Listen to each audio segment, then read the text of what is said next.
जब मैं बक्सर में पुराने पत्रकार साथियों से बात कर रहा था तो ये पता चला कि यहाँ का जो यूथ है खास तौर से वो आनंद मिश्रा से बहुत प्रभावित है। ये बात ऑन कैमरा मैं एक्सेप्ट कर रहा हूँ कि ये मुझे फीडबैक मिला।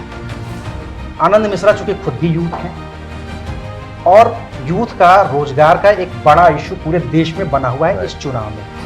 अगर आनंद मिश्रा बक्सर में चुनाव जीतते हैं तो उनके पास बक्सर के विकास को लेकर के और बक्सर के युवाओं के रोजगार को लेकर के क्या प्लान है? राइट, काफ़ी प्लान से बताता हूँ, लंबा चलेगा बट भी बताता हूँ। बक्सर में जो कानून व्यवस्था, मैं सबसे पहले इस पे काम करना चाहूँगा कि कानून व्यवस्था जब पुख्ता हो जाएगा तो यह सारी चीज़ों का रास्ता खुल जाएगा, एक इन्वायरमेंट क्रिएट हो जाएगा डेवलपमेंट का। तो वो सबसे पहला नंबर 1 एजेंडा है।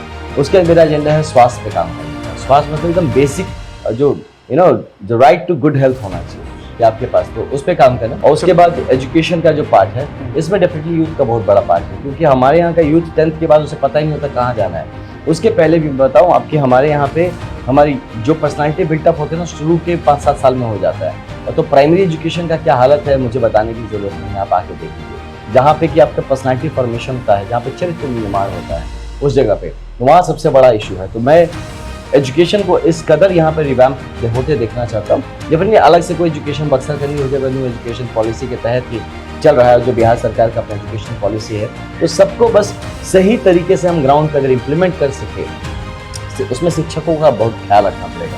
तो वो अगर कम कर सके तो अगले 10 साल के बाद करीब करीब हमारे ये जो यूथ का जो बेसिक प्रॉब्लम्स है वो खत्म हो जाएंगे। बिकॉज क्यों कि एजुकेशन और एम्प्लॉयमेंट, ये दोनों के बीच में एक ब्रिज चाहिए होता है। यहाँ पे एजुकेटेड अनएम्प्लॉयड का जो कंसेप्ट है बिहार में आपको बहुत पढ़े लिखे नौकरी नहीं, ऐसी बात नहीं, नौकरी है, एम्प्लॉयबिलिटी का इशू है।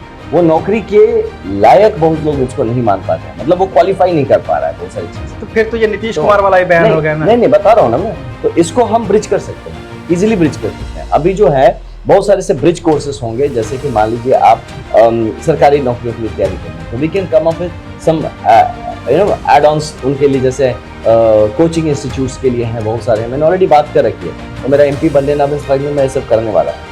तो कोचिंग्स का हम कर सकते हैं। राइट फ्रॉम आप कांस्टेबल में जाना चाहते हैं तो वहाँ पे आपके ड्रिल की ट्रेनिंग, मतलब जो आपके फिजिकल फिटनेस की ट्रेनिंग से लेके आपको UPSC तक, आपको जॉइंट एंट्रेंस एग्जामिनेशन से नीट का एग्जाम तक, जो आपको लॉ का देना, जो एग्जाम्स आपको देना, उसके लिए यहाँ हम कैसे सपोर्ट। तो मैं नौकरी क्रिएट कर दूंगा ये नहीं बोला, लेकिन नौकरी करने के लायक बना दूंगा ये मैं जरूर कर सकता हूँ।